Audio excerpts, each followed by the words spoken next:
Hello everyone, Assalamu alaikum. Welcome to my YouTube channel Talent Academy. Today we are discussing about the spiral cheats and this is the chapter number 24.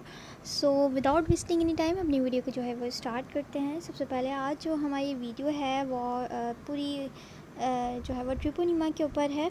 जैसे कि हमारे पास यहाँ पर आपको 3 groups देखने को मिलेंगे, ठीक है। एक हमारे पास ट्रिपोनिमा होता है, बोरेला है और लेप्टोस्पायरा है। ये हमारे तीनों जो है वो स्पाइरल चीट्स हैं।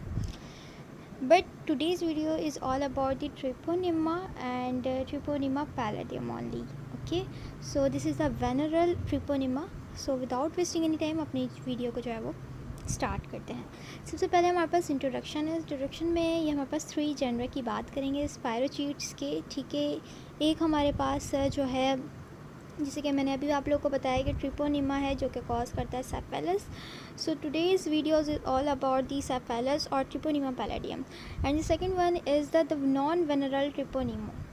तो ये जो हमारे पास ग्रुप है ये हम अपनी नेक्स्ट वीडियो में देखेंगे। बोरेला जो कि लाइम डिजीज़ कॉज करता है और रिलैप्सिंग फ़ीवर करता है। अभी आप इंट्रोडक्शन में जो है वो इसको ऐसे ही देख लो ऊपर से। इसकी जो डिटेल है ना वो हमारे पास अभी नेक्स्ट वीडियो में आएगी, ठीक है। और जो लेप्टोस्पायरा है वो हमारे पास लेप्टोस्पायरोसिस करवाता है। सो अगर मैं स्पायरोचीट्स की बात करूँ तो ये क्या है, थिन वॉल्ड फ्लेक्सिबल जो है वो स्पायरल रॉड्स होती हैं, ठीक है जी। ये मोटाइल होती हैं, ठीक है, through the undulation of axial filament. अब ये हमारे पास क्या कह रहे हैं, ये मोटाइल है तो ये इसकी जो मोटिलिटी है वो due to the axial filament इसके पास होता है that lie under the outer sheath. उसकी जो आउटर शीट है उसके अंडर होता है, ठीक है। अब यहाँ पर बात करते हैं treponemes and leptospira are so thin and they are seen only by the dark microscope. यानी कि ट्रिपोनिम्स जो हैं और लेप्टोस्पायरा है, लेप्टोस्पायरा और ट्रिपोनिम्स जो हैं ये हमारे पास बहुत छोटे होते हैं। इसको हमें डार्क माइक्रोस्कोप से ही देखना पड़ता है, डार्क फील्ड माइक्रोस्कोप से,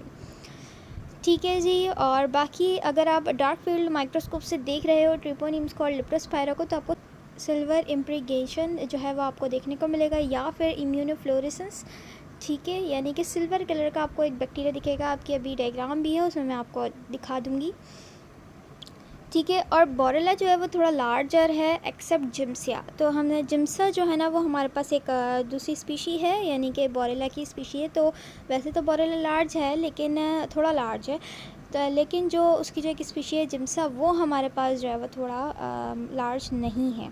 and other blood stain that can be seen in the standard light microscope, ठीक है। स्टैंडर्ड लाइट माइक्रोस्कोप से भी आप देख सकते हो अदर ब्लड स्टेन्स को, ठीक है जी। Additional information regarding the clinical aspects of infection cause by the organism in this chapter provided, ठीक है। इसके अलावा पेज नंबर 603 पर आपको एडिशनल इन्फॉर्मेशन मिलेगी।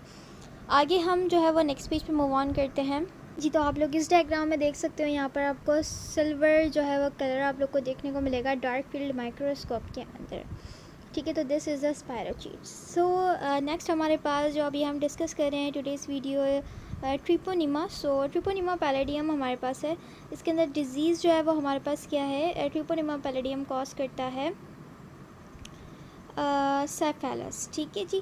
क्या कॉज करता है हमारे पास, सेफेलस कॉज करता है। इसके अलावा यहाँ पर इंपॉर्टेंट प्रॉपर्टीज़ में क्या है, ये हमारे पास ग्रो होता है कहाँ पर, बैक्टीरियोलॉजिक मीडिया में और इन द सेल कल्चर के अंदर, ठीक है। और दूसरी बात ये कि ये हमारे पास क्या है, स्लो ग्रोइंग है, यानी कि बहुत ज़्यादा स्लो ग्रो करता है। और इसके अलावा यहाँ लिखा हुआ है नॉन पैथोजेनिक ट्रिपोनिम। ये तो हम अभी पैथोजन की बात करेंगे, ठीक है। लेकिन नॉन पैथोजेनिक जो हमारे पास ट्रिपोनिम्स हैं which are the part of the normal flora, जो कि हमारे नॉर्मल फ्लोरा का पार्ट हैं, ठीक है। जो हमारे कहाँ पर होते हैं, म्यूकस मेम्ब्रेन में मौजूद होते हैं, उसको भी हम जो है वो कल्चर कर सकते हैं। तो अभी जो हम ट्रिपोनिमा की बात कर रहे हैं वो हमारे पास क्या है, पैथोजेनिक है, ठीक है। ये वाली जो लाइन है नॉर्मल फ्लोरा की जो बात करी ये नॉन पैथोजेनिक की बात की गई है, ठीक है। और ये हमारे पास Treponema slow not be grown, ठीक है। तो ये बैक्टीरियोलॉजिकल मीडिया पे ग्रो नहीं होते, ठीक है। जो डिज़ीज़ कॉज करने वाले हैं ये जो मीडिया है, बैक्टीरियोलॉजिक मीडिया है, उस पर ग्रो नहीं होते। लेकिन जो बैक्टीरिया डिज़ीज़ कॉज नहीं करते, नॉन पैथोजेनिक हैं, वो हमारे पास मीडिया पर कल्चर हो जाते हैं, ठीक है। स्लो ग्रोइंग है। और इसके अलावा यहाँ पर कुछ एक पॉइंट लिखा हुआ है, ये हम ट्रीटमेंट में पढ़ लेंगे तो वहाँ पर अच्छे से समझ में आ जाएगा, ठीक है जी। नेक्स्ट देखते हैं हमारे पास क्या लिखा हुआ है। जी, तो यहाँ पर क्या लिखा हुआ है कि जो एंटीजन है, the antigen of the treponema induce specific antibody, यानी कि जो ट्रिपोनिमा है अगर किसी की बॉडी के अंदर चले जाएगा, एंटीजन है, ठीक है। तो पैलेडियम जो है, ट्रिपोनिमा जो है अगर बॉडी में जाता है तो एंटीजन है, ठीक है ना। अब वो एंटीजन जब बॉडी में जाएगी तो वो बॉडी रिएक्ट क्या करती है, एंटीबॉडीज़ बनाना शुरू कर देती है, और उसको हम डिटेक्ट करते हैं with the help of the immunofluorescence या हीमाग्लूटिनेशन, ठीक है, लैब के अंदर। They also induce non specific antigen. अभी हमने बात करी स्पेसिफिक की, अब हम बात करें नॉन स्पेसिफिक की। तो जो नॉन स्पेसिफिक एंटीबॉडीज़ जो बनेंगी वो हमारे पास क्या है, उसको हम डिटेक्ट करते हैं फ्लोक्यूलेशन ऑफ लिपिड से, ठीक है। इसके थ्रू हम जो है वो रिएक्शन को करवाते हैं कि हमारी बॉडीज़ में स्पेसिफिक अगर एंटीबॉडीज़ होंगी तो वो डिटेक्ट होंगी with the help of the immunofluorescence या हीमैग्लूटिनेशन टेस्ट से। लेकिन अगर हमारी बॉडी में नॉन स्पेसिफिक भी बनती, क्योंकि दोनों बनती हैं, अगर हम नॉन स्पेसिफिक को डिटेक्ट करने वाले हैं तो उसके लिए हमें जो है वो क्या करना पड़ेगा, फ्लोक्यूलेशन टेस्ट जो है वो करना पड़ेगा, फ्लोक्यूलेशन ऑफ लिपिड्स, ठीक है। अब ये जो लिपिड्स है ये हम जो है वो मैमेलियन टिश्यू से लेते हैं। कार्डियक जो होता है ना, बीफ का जो हार्ट होता है, उससे हम ये एक्सट्रैक्ट करते हैं, ठीक है। बहुत स्पेसिफिक, और अभी इसको हम आगे पढ़ेंगे तो वहाँ पर भी आपको अच्छे से क्लियर हो जाएगा। बहुत specific anti treponemal antibodies and non specific are use in serologic diagnosis of syphilis. तो ये दोनों जो है, स्पेसिफिक की बात करूँ या नॉन स्पेसिफिक की बात करूँ, तो ये दोनों हम यूज़ करते हैं डायग्नोसिस के लिए। किसकी डायग्नोसिस के लिए, साइफिलिस की, कि इसके अंदर बैक्टीरिया है और उसने डिजीज़ कॉज की है या नहीं की है। तो नेक्स्ट बार हमारे पास ट्रांसमिशन की बात करें तो स्पायरोचीट्स जो होते हैं वो कंटेन्स करते हैं लेजेंड्स, ठीक है। कहाँ पर लेजेंड्स होंगे, स्किन पर होंगे, म्यूकस मेम्ब्रेन पर होंगे। म्यूकस मेम्ब्रेन की कहाँ, कौन से एरियाज़ पर, जेनेटिलिया पर, माउथ पर और एनस वगैरह पे आपको देखने को मिलेंगे। इसके अलावा आप लोग यहाँ पर देखेंगे कि जो पर्सन है जो हमारे पास इन्फेक्ट हुआ हुआ है वो किस तरह इन्फेक्ट होता है, इंटीमेट कॉन्टेक्ट जो होता है उसके थ्रू ये हमारे पास एक पर्सन से दूसरे पर्सन में ट्रांसफ़र हो सकता है। दूसरा हमारे पास प्रेग्नेंट वूमेन से जो है वो उसके फीटस तक ट्रांसफ़र हो सकता है। इसके अलावा यहाँ लिखा हुआ है कि ट्रिपोनिमा जो है वो ह्यूमन ऑर्गेनिज्म है, ठीक है। इसका जो रिजर्वियर है कोई एनिमल नहीं है, सिर्फ ह्यूमन रिजर्वियर है, ठीक है जी। यहाँ पर ये चीज़ क्लियर हुई। दूसरा यहाँ पर जो है वो यूनाइटेड स्टेट के बारे में बात लिखी हुई है।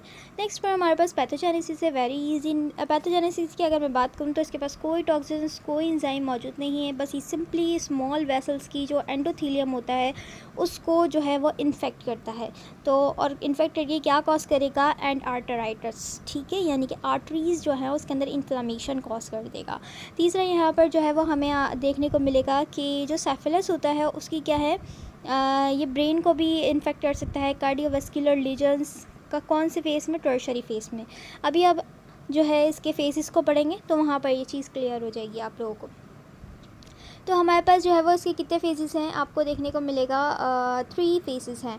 प्राइमरी है, सेकेंडरी है एंड टर्शरी है, ठीक है। तो प्राइमरी सेकेंडरी के अंदर पहले देख लेते हैं। प्राइमरी के अंदर जो है इसका ड्यूरेशन क्या है, 2 to 10 वीक्स, ठीक है। 2 to 10 वीक्स के अंदर होगा, और उसके अंदर आपको कैंकर की फॉर्मेशन यानी कि नॉन टेंडर अल्सर की फॉर्मेशन आपको देखने को मिलेगी, कैंकर जिसको हम कहते हैं, ठीक है जी। और ये हमारे पास कैंकर क्या होगा फिर, ये जैसे कैंकर हील्स स्पॉन्टेनियसली, ठीक है। उसके बाद ये स्पायरोचीट्स जो है वो वाइडली जो है वो डिस्ट्रीब्यूट हो जाएगा, पूरी बॉडी में स्प्रेड आउट हो जाएगा। जब पूरी बॉडी में स्प्रेड आउट होगा थ्रू द ब्लड स्ट्रीम तो ये कॉज कर देगा बैक्टीरियमिया, और ये एक ऑर्गन से दूसरे ऑर्गन में ट्रांसफ़र हो जाएगा, ठीक है जी। ये प्राइमरी स्टेज की कहानी थी। अब हमारे पास आते हैं सेकेंडरी स्टेज की कहानी। उसके अंदर हमारे पास 1 to 3 मंथ्स के अंदर सेकेंडरी फेज स्टार्ट होता है, सेकेंडरी साइफिलिस, जिसके अंदर आप लोग जो है वो देख सकोगे कि मस्क्यूलो पेपुलर रैश होंगे। मोस्टली आपको कहाँ देखने को मिलेंगे, पाम्स पर या सोल पर, ठीक है। लेकिन इसके अलावा आपको ये जो मस्क्यूलो पेपुलर रैशेज़ हैं ये आप लोगों को मॉइस्ट एरियाज़ पर भी देखने को मिलेंगे, जेनिटल्स पे देखने को मिलेंगे, जहाँ पर कॉन्डला मेटालेटा है वहाँ आपको देखने को मिलेंगे, ठीक है। These lesions are rich in spirochetes. अब इन लीजन्स के अंदर क्या चीज़ आपको देखने को मिलेगी, स्पायरोचीट्स देखेंगे, और वो हाईली इन्फेक्शियस होंगे, but they also heal spontaneously, और फिर ये रैशेज़ भी स्पॉन्टेनियसली हील्स होना शुरू हो जाएंगे। पैची एलोपेशिया में ऑल्सो अगर, पैची एलोपेशिया कहते हैं जो गंजापन होता है, बालों का उतरना होता है, तो आपको पैची एलोपेशिया देखने को मिलेगा, जगह जगह से बाल छुटे हुए देखने को मिलेंगे, हेयर्स, ठीक है जी। ये चीज़ें आपको देखने को मिलेगी। इसके अलावा एडिशनल सिम्टम्स में आपको क्या देखने को मिलेगा, सेकेंडरी फेज़ की बात करें तो इसके अंदर इंक्लूड लो ग्रेड फीवर आपको देखने को मिलेगा, Malaysia, anorexia, weight loss, headache, ये सारी आपको चीज़ें देखने को मिलेंगी। इसके अलावा फेरेंजाइटिस, मेनिंजाइटिस, नेफ्राइटिस, हेपेटाइटिस, यानी कि लिवर में भी और जो है वो किडनी के साइड भी, ब्रेन में भी, फेरेंक्स में भी ये चले जाएगा।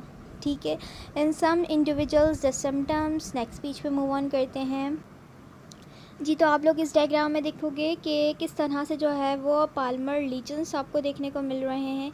ठीक है, कॉर्नेलिया मेटालेटॉफ सेकेंडरी साफेलस इस डायग्राम में आपने अच्छे से अंडरस्टैंड किया होगा। ठीक है, नेक्स्ट आप लोग देख सकते हो तो the symptoms of the primary and secondary stages में नॉट अकर। हो भी सकता है कि दोनों जो सिम्टम्स हैं प्राइमरी और सेकेंडरी स्टेजेस के वो हमारे पास अकर ही ना हो, एंड येट द डिजीज़ में प्रोग्रेस, और जो है वो डिजीज़ जो है वो प्रोग्रेस कर रही हो।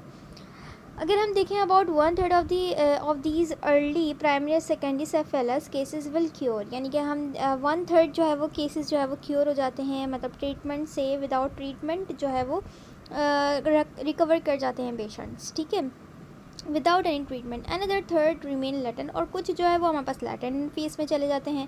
अब लेटेंट फेज भी हमारे पास यहाँ पर दो तरह का है, यानी कि दो स्टेजेस हैं। एक अर्ली स्टेज है, अर्ली लेटेंट स्टेज है, and the latent late latent stage. अब जो हमारे पास लेटेंट स्टेज का अर्ली होगा ना, उसके अंदर हमारे पास 1 to 2 ईयर्स का होगा। ठीक है, सेकेंडरी स्टेज के बाद आएगा, और इसके अंदर हमारे पास पेशेंट रीअपेयर हो जाएगा। सेकेंडरी सिम्टम्स को आपको रीअपेयर देखने को मिलेंगे, उसके अंदर सिम्टम्स आपको रीअपेयर देखने को मिलेंगे। दूसरा जो पेशेंट है वो जो है वो इन्फेक्टेड करेगा दूसरों को भी, और यानी कि वो इन्फेक्शियस होगा।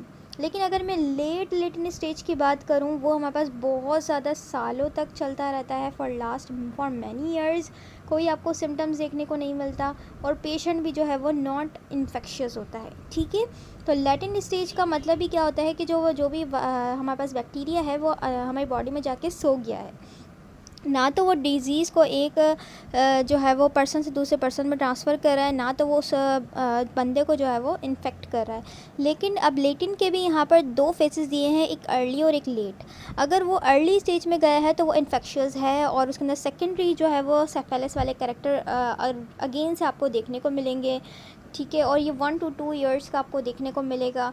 ठीक है, लेकिन अगर लेटेंट पीरियड में चले गया है तो इसके अंदर बहुत सालों तक आप ऐसे ही लेट रहेंगे, मतलब लेटेंट स्टेज में रहेंगे, आपको कोई भी डिजीज़ नहीं होगी, आपको कोई भी सिम्टम्स देखने को नहीं मिलेंगे। ठीक है, the patient are not infectious. ठीक है, ये आपने याद रखना है लेटेंट पीरियड में। अच्छा, इसके अलावा हमारे पास प्राइमरी, सेकेंडरी, और अब हमारे पास बारी आती है टर्शरी की। ठीक है, टर्शरी में हमारा क्या देखने को मिलेगा, ग्रेनुलोमास आपको देखने को मिलेंगे, जिसको हम घुमास कहते हैं। ठीक है, कहाँ पर देखने को मिलेंगे, स्किन और बोन्स पर आपको देखने को मिलेंगे, जिसको हम न्यूरोसेफेलस कहते हैं। क्यों कह रहे हैं, क्योंकि सेंट्रल नर्वस सिस्टम इसके अंदर इन्वॉल्वमेंट हो जाएगी। ठीक है, इसके अलावा कार्डियोवैस्कुलर लीजन्स आपको टर्शरी फेस में देखने को मिलेंगे। Tertiary lesions treponemes are rarely seen. ठीक है जी। अच्छा, treponema pallidum also cause congenital syphilis. अब ये कौन सा सेफेलस है, जो प्रेगनेंसी के दौरान होता है, जो कि क्रॉस करेगा प्लेजेंटा को और इन्फेक्ट इसको कर देगा फीटस को। ठीक है जी। तो all pregnant women should be tested for syphilis at least twice during pregnancy. ठीक है जी। ये आप लोगों ने देख लिया कि कोई भी अगर प्रेग्नेंट वुमेन है तो उसको टेस्ट करवाना चाहिए सेफेलस के लिए, और ट्वाइस यानी कि 2 बार करवाना चाहिए। ठीक है जी। अच्छा, ड्यूरिंग प्रेगनेंसी आपने यहाँ पर देख लिया कि किस तरह से जो है वो ट्रिपोनिमा पैलिडियम ट्रांसफर्ड होता है। दूसरा यहाँ पर लिखा हुआ है कि इन द इन्फेक्टेड न्यूनेट्स, अगर न्यूनेट्स जो है वो इन्फेक्ट हो भी जाता है तो उसमें आपको क्या देखने को मिलेगा, Huntington's teeth, mulberry molar, sabre shin, saddle nose, ये सारी चीज़ें आप लोग को जो है वो देखने को मिलेगी। इसके अलावा आपको हेपेटोस्प्लेनोमेगाली, इंटेस्टिनल केराटिनाइटिस, एट नर्व डेफनेस, ये चीज़ें आपको देखने को मिलेंगी। ठीक है जी। तो इन सब से बचने के लिए पहले ही आपको स्क्रीनिंग करवा लेनी चाहिए। नेक्स्ट हम देख लेते हैं क्या लिखा हुआ है कि immunity to syphilis is incomplete. Immunity जो है वो इनकम्प्लीट है। ठीक है, वो हमें जो है वो अगर हम करवा भी लेते हैं तो हम कह नहीं सकते कि ये दोबारा ना हो। यहाँ यही लिखा हुआ है कि antibodies to the organism are produce but do not stop the progression of disease. Patient are with early syphilis who have been treated can contract syphilis again. ठीक है जी. लेकिन एक और बात कही कि पेशेंट विद लेट सेफेलस, ठीक है, अगर वो लेटेंट फेज का लेट की बात करें, ठीक है, लेट लेटेंट फेज के अंदर are relatively resistant to reinfection. उसको री इन्फेक्शन नहीं होगा, वो रेजिस्टेंट बन जाएगा क्योंकि वैसे ही उसकी बॉडी में बैक्टीरिया है लेकिन वो सो गया है, वो कोई सिम्टम्स नहीं दे रहा, वो कोई ट्रांसमिशन नहीं करवा रहा. ठीक है, तो यहाँ पर इस केस में लेट लेटेंट फेज़ के अंदर, लेट लेटेंट सेफेलस स्टेज के अंदर पेशेंट जो है वो रेजिस्टेंट रहते हैं री इन्फेक्शन में. अदरवाइज़ जो दूसरे स्टेजेस हैं उसके अंदर री इन्फेक्शन के चांसेस होते हैं. ठीक है, अब लैब डायग्नोसिस की बात करें तो हमारे पास 3 अप्रोचेज़ होती हैं, इंपॉर्टेंट अप्रोचेज़ होती हैं. एक माइक्रोस्कोपी है, एक नॉन स्पेसिफिक है और third one is the specific serologic test. Microscopy में अगर आपको करना है तो through the dark field microscope करना पड़ेगा या डायरेक्ट फ्लोरेसेंट एंटीबॉडीज़ करना पड़ेगा. ठीक है, किसकी करेंगे? प्राइमरी और सेकेंडरी लीजन्स या कैंकर और कंडेला मेटालाटा, इसको जो है वो हम डायग्नोस कर सकते हैं. यानी कि प्राइमरी और सेकेंडरी स्टेजेस को अगर आपने डायग्नोस करना है थ्रू दी माइक्रोस्कोपी तो आपको डायरेक्ट फील्ड माइक्रोस्कोप लेना पड़ेगा और उसको मतलब उससे करना पड़ेगा test. They are not seen on a gram staining. Gram staining में नहीं देख सकते. क्यों? क्योंकि आपको पहले ही पता है कि ये हमारे पास बहुत स्मॉलेस्ट थिन वॉल्ड है इनकी. ठीक है, टू थिन है to be visualise by the light microscope. अच्छा, इसके अलावा हमारे पास हिस्टोलॉजिकली हम जो है वो देख सकते हैं सिल्वर स्टेन के थ्रू. ठीक है जी. और इसको हम कौन से स्टेज में देखेंगे? टर्शरी साइफेलस. अगर टर्शरी साइफेलस को आपने देखना है तो वो हिस्टोलॉजिकली आप सिल्वर स्टेन के थ्रू देख सकते हो. अब बात करते हैं नॉन स्पेसिफिक सीरोलॉजिकल टेस्ट. मैंने स्टार्टिंग में थोड़ा सा ओवरव्यू दे दिया था कि हमारी बॉडीज़ के अंदर जो है वो नॉन स्पेसिफिक एंटीबॉडीज़ की फॉर्मेशन होती है. ठीक है, तो उनको डिटेक्ट करने के लिए हम जो है फ्लोक्यूलेशन ऑफ लिपिड्स और उसको एक्सट्रैक्ट किया जाता है बीफ हार्ट से, तो हम उसका रिएक्शन करवाएंगे. और ये एंटीजेंस क्या होती है हमारे पास? नॉन ट्रिपोनिमल एंटीजेंस होती हैं. ठीक है, नॉन ट्रिपोनिमल एंटीजन आपने ली. ठीक है, इस टेस्ट के अंदर हमने किसका यूज़ करना है? नॉन ट्रिपोनिमल एंटीजन को. और वो कहाँ से एक्सट्रैक्ट की गई हैं? मैमल टिश्यू से. ठीक है, और उसको रिएक्ट करवाएंगे हमारी बॉडी में मौजूद नॉन स्पेसिफिक एंटीबॉडीज़ के साथ रिएक्शन करवाएंगे. दीज एंटीबॉडीज़, अब ये जो एंटीबॉडीज़ हमारी बॉडी में मौजूद हैं वो हमारे पास IgG और IgM होगी. ठीक है, अब यहाँ पर 2 टेस्ट के, एक टेस्ट का नाम लिखा है फॉलिकुलेशन टेस्ट. उसके अंदर एग्जाम्पल में क्या है? एक वेनरल डिजीज़ रिसर्च लेबॉर्ट्री यानी कि VDRL टेस्ट होता है और दूसरा RPR होता है, रैपिड प्लाज्मा रीगेन. ये 2 टेस्टें हैं जो कि कौन सा टेस्ट कहलाते हैं? फॉलिकुलेशन टेस्ट. इसके अंदर क्या होता है? मैंने आपको बताया कि बीफ के हर्ट से एक्सट्रैक्ट करते हैं नॉन ट्रिपोनिमल एंटीजेंस को और उसको रिएक्ट करवाएंगे पेशेंट की नॉन स्पेसिफिक एंटीबॉडीज़ के साथ. जब इनका आपस में रिएक्शन होगा तो आपको रिज़ल्ट देखने को मिलेंगे. कौन सा टेस्ट है? फ्लोक्यूलेशन टेस्ट, जिसके अंदर एक VDRL आता है और एक RPR आता है. तो नेक्स्ट पेज पे मूव ऑन करते हैं जी. तो यहाँ पर आपको देखने को मिला कि VDRL और RPR ये फ्लोक्यूलेशन टेस्ट हैं जो कि हम नॉन स्पेसिफिक एंटीबॉडीज़ को डिटेक्ट करने के लिए मेथड यूज़ करते हैं. ठीक है, अच्छा जी, यहाँ पर क्या है? These tests are positive in most of the cases of primary syphilis and are almost always positive in secondary syphilis. अब ये जो टेस्ट हैं प्राइमरी सेफेलस में पॉजिटिव आते हैं और जो है वो हमेशा पॉजिटिव आते हैं सेकेंडरी सेफेलस में. और जो टाइटर होता है of these non specific antibodies का डिक्रीज़ विद इफ़ेक्टिव ट्रीटमेंट. यानी कि जब हम ट्रीटमेंट देते हैं ना तो ट्रीटमेंट देखने के लिए कि ट्रीटमेंट आपको असर कर भी रहा है कि नहीं, तो ये वाला टेस्ट परफॉर्म किया जाता है. अगर ट्रीटमेंट जो है वो इफ़ेक्टिव है या इफ़ेक्ट कर रहा है तो आपको इसका जो टाइटर है ना एंटीबॉडीज़ का, नॉन स्पेसिफिक एंटीबॉडीज़ का, वो डिक्रीज़ होता हुआ दिखाई देगा. In contrast to specific antibodies, अगर हम जो है वो स्पेसिफिक एंटीबॉडीज़ की बात करें, अभी आगे हमारे पास स्पेसिफिक एंटीबॉडीज़ का टॉपिक आ रहा है, अगर हम उसकी बात करें तो ये हमेशा जो है वो पॉजिटिव आएगा, पूरी लाइफ पॉजिटिव आएगा. अगर आपको सेफेलस हुआ और वो ट्रीटमेंट होने के बाद ठीक भी हो गया ना, तब भी आपके पास स्पेसिफिक जो टेस्ट है ना वो हमारे पास पॉजिटिव आएगा.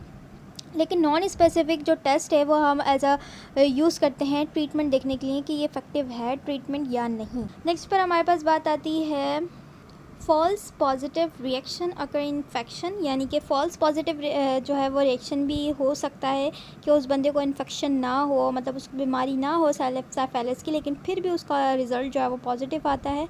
कौन कौन सी इन्फेक्शन में? लेप्रोसी हो गया, हेपेटाइटिस बी हो गया, infectious mononucleosis, various auto immune disease में भी।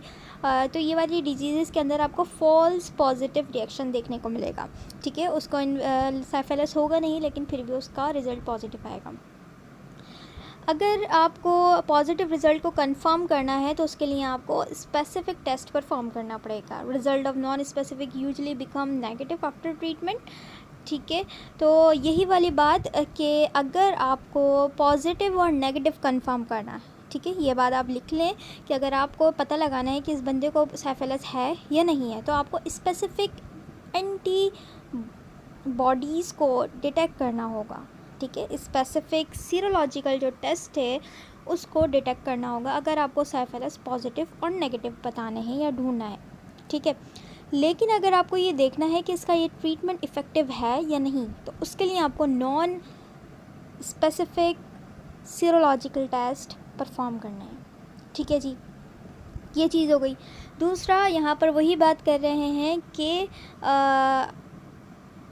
लाइफ लॉन्ग जो है वो पॉजिटिव रिज़ल्ट आता है स्पेसिफिक सीरोलॉजिकल टेस्ट का। अगर आपको एक बार साइफिलिस हो गया तो इसका रिज़ल्ट पॉजिटिव आएगा, लेकिन नॉन स्पेसिफिक का डिक्रीज़ होता जाता है result according to the treatment.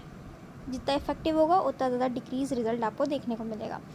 ठीक है जी, ये चीज़ हो गई। अब हमारे पास नेक्स्ट पैराग्राफ में कह रहे हैं these test can also be falsely negative. पहले फॉल्सली पॉजिटिव की बात कर ली, अब फॉल्सली नेगेटिव, यानी कि उस बंदे को इन्फेक्शन है लेकिन फिर भी उसका रिज़ल्ट नेगेटिव क्यों आता है।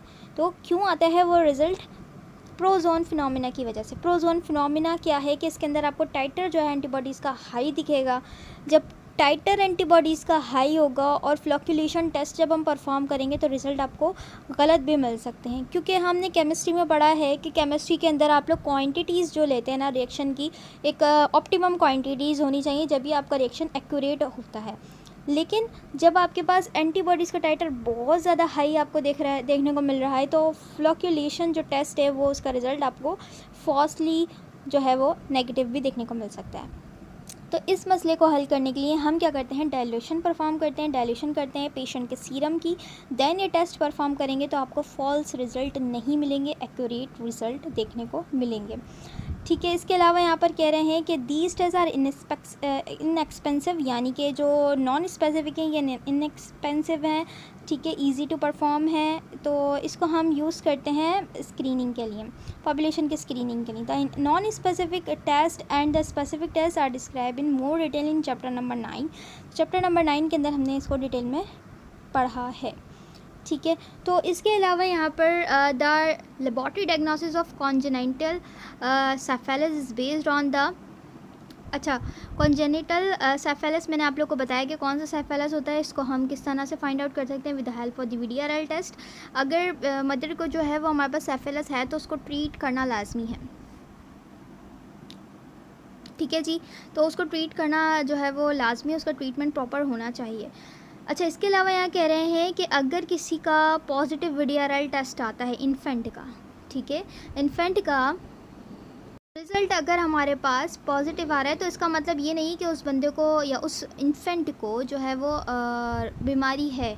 ऐसा भी हो सकता है कि वो फॉल्सली पॉजिटिव आ गया, गलती से पॉजिटिव आ गया। क्यों? क्योंकि मैटरनल एंटीबॉडीज़ जो है वो क्रॉस करती हैं प्लेजेंटा को, तो इन सिनेरियो में भी आपके पास पॉजिटिव आ सकता है। तो फिर अब आपको ऐसे में क्या करना चाहिए कि आपको दोबारा से कुछ टाइम के बाद जो है वो टेस्ट करवाना चाहिए। अगर उसका टाइटर जो है वो डिक्रीज़ हो गया है तो इसका मतलब उस इन्फेंट को जो है वो डिजीज़ नहीं है। लेकिन अगर उसका जो टाइटर है वो हमारे पास विल रिमेन हाई, अगर उसका टाइटर हाई ही रहा तो इसका मतलब उसको डिजीज़ है। ठीक है, यहाँ पर मैंने सब चीज़ें आपको क्लियर कर दी हैं अच्छे से। इसके अलावा कह रहे हैं however irrespective of the VDRL test result any infant whose mother has syphilis should be treated, यानी कोई भी इन्फेंट अगर उसकी मदर को साइफिलिस है तो उसको आपको ट्रीट करना लाजमी है। वही बात जो मैं आपको पहले ही बता चुकी हूँ। ठीक है, नेक्स्ट पर हमारे पास स्पेसिफिक सीरोलॉजिकल टेस्ट है, उसको देख लेते हैं। अब हमारे पास जो है वो सीरोलॉजिक का जो है वो टेस्ट है। इसके अंदर हमारे पास 3 टेस्ट परफॉर्म किए जाते हैं, जिसके अंदर हम ट्रिपोनिमल एंटीजेंस को जो है वो डिटेक्ट करते हैं। इसके अंदर हमारे पास इम्यूनोफ्लोरेसेंट टेस्ट हमारे पास है, हीम एग्लूटिनेशन टेस्ट है, और तीसरा हमारे पास Treponema palladium particle agglutination test है। तो ये तीनों टेस्ट जो है वो हम यूज़ करते हैं। अच्छा, इस टेस्ट के जो हमारे पास रिज़ल्ट है वो हमेशा लाइफ लॉन्ग जो है वो पॉजिटिव आते हैं। यहाँ तक कि अगर आपका जो डिज़ीज़ है वो ठीक भी हो गई है, तब भी आपका जो रिज़ल्ट है वो पॉजिटिव आएंगे। ठीक है जी, ये चीज़ें हो गई। इसके अलावा ये हमारे पास मोर एक्सपेंसिव है, मोर डिफ़िकल्ट टू परफॉर्म है than the non specific test. अच्छा, therefore are not used as screening, हम इसको स्क्रीनिंग के लिए यूज़ नहीं करते जी। तो नेक्स्ट अब हमारे पास जो है वो ट्रीटमेंट में आप लोग जो है वो पेनिसिलिन जी जो है वो देखने को मिलेगी। ये ड्रग्स आप लोगों को पेनिसिलिन जी इफ़ेक्टिव है, इसलिए इफ़ेक्टिव है क्योंकि ये स्लो ग्रोइंग जो है वो बैक्टीरिया है, और जो हमने प्रीवियस जो है वो एक पैराग्राफ स्किप किया था वो इससे रिलेटेड है। मोस्टली क्या होता है कि हमारे पास जो बैक्टीरिया होता है वो स्लो ग्रोइंग होता है, तो हमें ऐसी मेडिसिन देनी होती है जो बॉडी के अंदर देर तक रहें और स्लो अपने डिपोट में से, या जो उसकी डिपोट प्रिपरेशन है जिस तरह जो प्रिपेयर की गई है, तो वो स्लो रिलीज़ हो। So that's why we have to given the penicillin G. Then this medicine जो है वो इफ़ेक्टिव होती है in all the stages of the syphilis. इसके अलावा हमारे पास जो है वो इंजेक्शंस हैं। ठीक है, बेंजाथाइन पेनिसिलिन जी, ये इंजेक्शन आप दे सकते हो।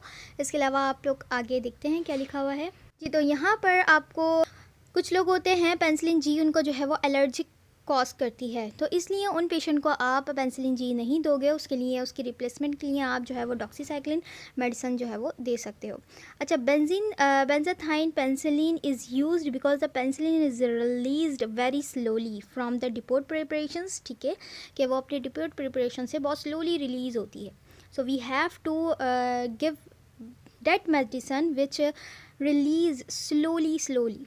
ओके, आई होप कि आपने अंडरस्टैंड किया होगा। और बैक्टीरियासिडल कंसंट्रेशन यहाँ पर लिखा हुआ है, इसका मतलब ये होता है कि जो हमारे पास बैक्टीरिया है उसको कितनी क्वांटिटी में हमें एंटीबायोटिक्स देनी चाहिए। तो इसको आपने जो है वो मेजर करके रखना है कि कितनी मेडिसिन या कितनी एंटीबायोटिक्स हम देंगे कि वो बैक्टीरिया जो है वो इफ़ेक्ट हो और वो किल हो सके या रिकवर हो सके पेशेंट। अच्छा, इसके अलावा यहाँ पर जो टर्शरी सेफेलस है उसके अंदर हम जो है वो बेंजाथाइन जी दे सकते हैं। ठीक है, इसके अलावा यहाँ पर जो अगर टर्शरी स्टेज में हमने देखा था कि वो सीएनएस को इफ़ेक्ट कर रहा था, गुमास जो होते हैं वो सीएनएस को इफ़ेक्ट करते हैं, तो उस केस में हम कहते हैं न्यूरोसेफेलिक है ये, तो उसमें हम एक्वस की फॉर्म में जो है पेनिसिलिन जी देंगे। क्यों? क्योंकि सीएनएस को इफ़ेक्ट कर रहा है, और अगर हम पेनिसिलिन जी देखें या बेंजाथाइन पेनिसिलिन देखें तो वो जो है वो सीएनएस को पुअरली पेनिट्रेट्स कर पाती है। इसलिए हमें चाहिए कि वो सीएनएस को पेनिट्रेट करे, ताकि वो सीएनएस की जो न्यूरोसेफेलिक है उसको इफ़ेक्टिव हो वो ड्रग। इसलिए हम जो है वो एक्वस पेनिसिलिन जी यूज़ करते हैं। प्रेग्नेंट वुमेन को भी जो है वो सेफेलस से ट्रीटमेंट पूरा जो है वो ट्रीटमेंट पूरा करना चाहिए, ताकि वो इन्फेंट में ट्रांसमिट ना हो। इसके अलावा हमारे पास जो है वो सेकेंडरी सेफेलस है, जिसके अंदर आपको मेडिसिन से खाने से जो है वो पेनिसिलिन खाने से जो है वो फीवर, चल्स, ये सारी चीज़ें 24 हावर्स में आपको देखने को मिलेंगी। ये जो आपको रिएक्शन हो रहा है, फीवर, चल्स, ये आपको पहले ही बता दिया जाता है कि आपको इन्फ्लुएंजा लाइक सिम्टम्स देखने को मिलेंगे। तो ये जो रिएक्शन होता है इसको हम कहते हैं जारिश हर्शमर रिएक्शन कहलाता है, और ये जो है वो इसको रिड्यूस करने के लिए एस्पिरिन दी जाती है।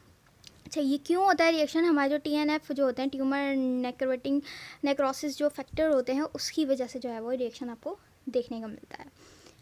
ठीक है जी, तो that's all, treatment is complete. Next heading हमारे पास प्रिवेंशन है, उसको हम देख लेते हैं। प्रिवेंशन में जो है सबसे इम्पॉर्टेंट बात यह है कि आपको अर्ली डायग्नोस कर लेना चाहिए। ठीक है, तो अर्ली डायग्नोस का मतलब ये है कि आपको जो है वो रूटीन टेस्ट होते हैं। कुछ लोग जो है वो मंथ आफ्टर द मंथ और 6 मंथ के बाद जो है वो अपने पूरी स्क्रीनिंग करवाते हैं कि हमें कोई डिज़ीज़ तो नहीं है। तो प्रिवेंशन के लिए आप जो है वो अर्ली डायग्नोसिस करवा सकते हैं। अगर आपने टेस्ट करवाएं और अगर उसके अंदर डिजीज़ आई है तो कोई मसला नहीं है, क्योंकि स्टार्टिंग में अर्ली जो अगर आपको और कोई डिजीज़ पता चल जाए तो उसका ट्रीटमेंट ईजी होता है। तो इसलिए आपको अर्ली डायग्नोस करवा लेना चाहिए, ठीक है। अगर आपको कोई सिम्टम्स आ रहे हैं तो आपको फिर भी जो है अपनी स्क्रीनिंग करवा लेनी चाहिए। कंडोम का यूज़ करना चाहिए। दूसरा, यहाँ पर एंटीबायोटिक जो आप एडमिनिस्टर कर रहे हैं, खा रहे हैं, ठीक है, after suspected exposure and सीरोलॉजिक follow up, यानी कि आपको प्रॉपर इलाज करवाना है इसका। एंटीबायोटिक्स भी खानी है, आपको सीरोलॉजिकल टेस्ट भी करवाते रहना है, नॉन स्पेसिफिक टेस्ट, जिससे आपको पता चलेगा कि जो आप ट्रीटमेंट खा रहे हो वो कितना इफ़ेक्टिव है, ठीक है। इसके अलावा टू प्रिवेंट कॉन्जेनिटल सेफेलिस, इसको प्रिवेंट करने के लिए आपको स्क्रीनिंग करवा लेनी चाहिए, ट्रिपोनिमल टेस्ट करवाना चाहिए, जिसके हमारे पास इम्यूनोफ्लोरेसेंस टेस्ट है। इसके अलावा presence of any sexual transmitted disease, अगर आपको कोई भी प्रेजेंस है सेक्सुअली ट्रांसमिटेड डिजीज़ की, तो वो आपको टेस्ट जो है वो सेफेलिस का करवा लेना चाहिए। क्यों? क्योंकि बहुत सारी सेवरल डिफरेंट इन्फेक्शन जो है वो होते हैं, ट्रांसमिटेड होते हैं। Then there is no vaccine against syphilis, ठीक है। तो सेफेलिस की कोई हमारे पास वैक्सीन मौजूद नहीं है। सो यहाँ पर हमारा जो टॉपिक है वो कवर होता है। आज हमने वेनेरल ट्रिपोनिमा के बारे में बात करी है, जिसके अंदर ट्रिपोनिमा पैलाडियम के बारे में हमने बात करी है। वीडियो पसंद आए तो please like, share and subscribe करें, एंड कोई भी क्यूरी हो तो आप कमेंट सेक्शन में पूछ सकते हैं। अल्लाह हाफ़िज़।